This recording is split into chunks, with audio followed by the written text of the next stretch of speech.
Hi YouTube, welcome back to my channel. I'm excited to show you yet another Chanel unboxing because honestly I was blown away by the number of views I got on my last Chanel video. Way more than I normally get. I don't know what that was about, but yeah, it's always nice, even when you put as little effort as I'm afraid I do into my videos, which are just me unedited having a chat and showing you a few things on my iPad. It's still very nice when you see that it's of interest to so many people. So I had said to myself that I was not going to buy anything from the main Chanel summer collection apart from the nail polishes, of course. And specifically, given the main focal point of the collection is two of these oversized palettes, which are eye and cheek collections. I wasn't very invested in this collection because it majors again very much on these red tones that have been so beloved of Chanel makeup in recent years. But of course, when it came to it, I couldn't resist having one of them.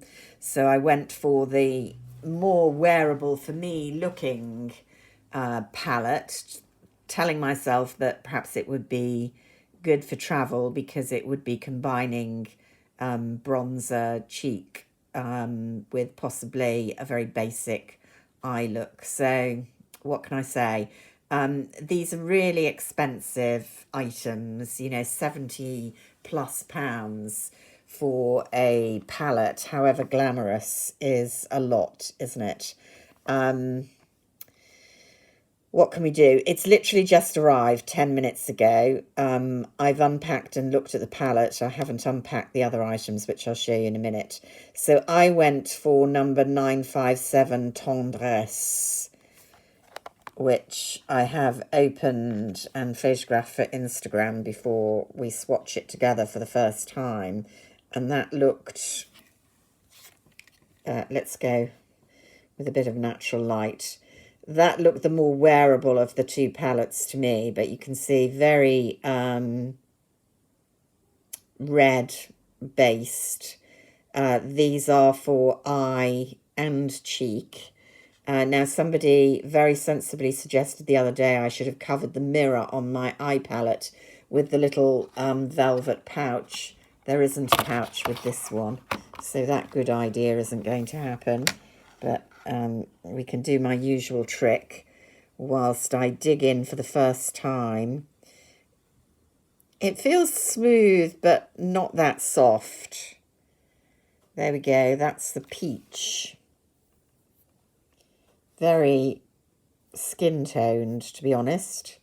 So there's a slight sheen on it, so you could use it as a very subtle highlighter or an eye colour, I suppose.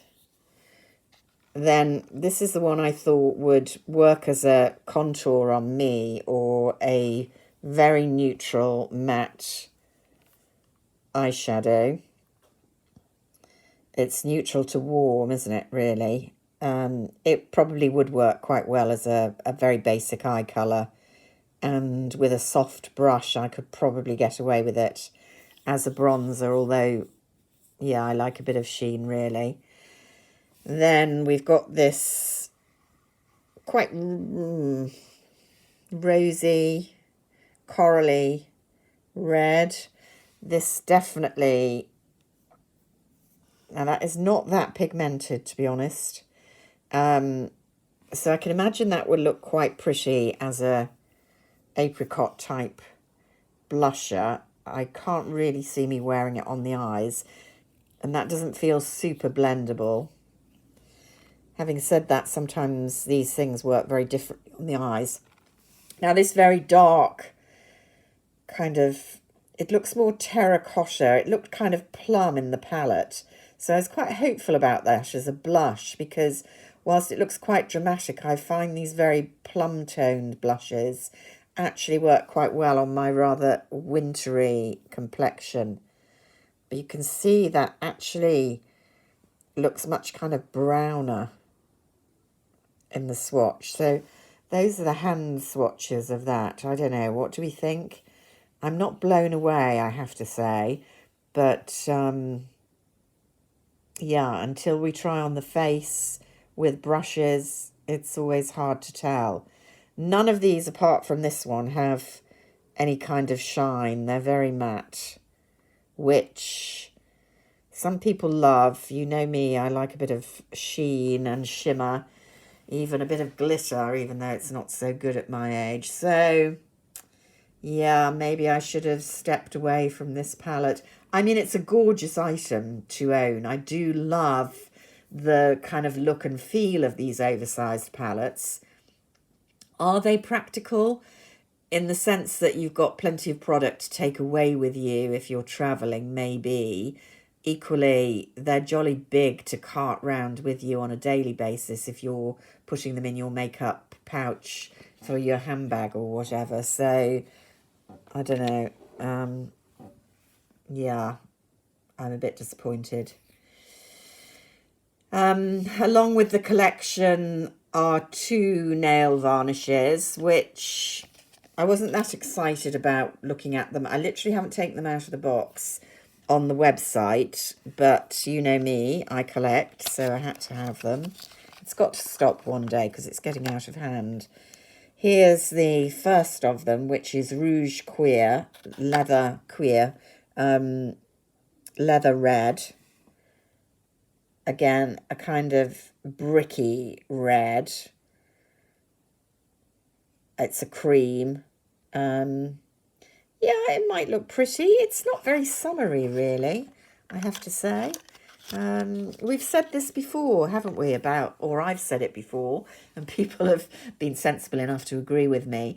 I don't know, Chanel seems to have lost the plot in terms of real seasonal collections that you can really look forward to as saying something about the coming season. I mean, this just doesn't shriek summer to me, but there we go. As a side note, do go along to Alison Chase's website. I'll try and remember to put a link when this is finally uploaded. She's done a brilliant video this week about Peter Phillips' time at Chanel as artistic director of the makeup cosmetics line, and kind of gone back looking at some of the classic collections, and it was a real trip down memory lane, remembering how much I loved the Chanel makeup collections in the kind of mid-noughties, mid to 2013, 14, whenever it was that he left. They really were something. So it's a lovely video to watch. Yeah, back to these nail polishes. That's quite pretty, actually. This is called Watermelon. So that's a really true red. It may be, it's looking a tiny bit watery in the bottle. I can tell. I've had so many Chanel polishes over the years. I'll be interested to see how that one applies. I'll apply that after I just put on, I think this was Moonshell from last year, the other day to match something that I was wearing. So this will be my next one to try out. So yeah, I mean, if you're a collector, you're going to go for these. They certainly go with the palette, but I'm not sure. And that's quite summery, but I'm not sure about that one. That looks a very sort of wintry shade to me. The other purchase, in case you're wondering, I revisited that spring collection for the Baume Essentiel. They seem to have brought out another one for the summer, actually, a really dark red one.